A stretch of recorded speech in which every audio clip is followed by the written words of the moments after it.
આમ આદમી પાર્ટી મારાથી બીક ભાળી ગયા છે, કેમ કે એને ખબર છે કે આજ એક ગુજરાતની એ આખી આમ આદમી પાર્ટીને ભારે પડે એવો વ્યક્તિ છે, એટલે મને રોકવામાં આવ્યો છે। જો મને સ્ટેજ ઉપર જવા દીધો હોત તો આજ આખી ગુજરાતની પોલીસને ખબર પડે કે એના માટે લડવા વાળો વ્યક્તિ એક હિતુભાત છે।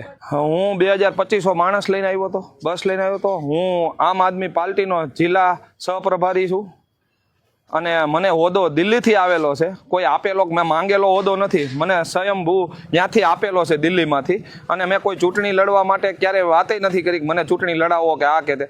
અને જ્યારે આમ આદમી પાર્ટીની ગોપાલભાઈની સભા હોય એ દરમિયાન હું જ્યારે આવ્યો ત્યારે મને રોકવામાં આવ્યું આમ આદમી પાર્ટી દ્વારા, અને મારે જે રાજીનામું આપવું હતું ઈશુદાનભાઈ ગઢવીને કે આ રાજીનામું આ તમારી તાનાશાહી નહીં હાલે, જે પોલીસને ટોમી કહીને જે ગોપાલભાઈ બોલાવે છે, તો ખરેખર આ રાજકારણ આવું હોય રાજકારણ? અને શું આની સરકાર આવશે તો આ બદલાની ભાવનાએ સરકાર આવશે? અને આ ગુજરાતમાં 4 જણા છૂટાયેલા છે અને 4 જણામાં અત્યારે જ્યાં જોવો ત્યાં મારામારી અને રોજના એટલા બનાવ કેસના, એટલે મને એવો વિચાર આવ્યો કે ખરેખર આ પાર્ટી આપણા યોગ્ય નથી। આ અમીરની પાર્ટી છે, આમ આદમી પાર્ટી ગરીબની પાર્ટી નથી, અમીરની પાર્ટી છે।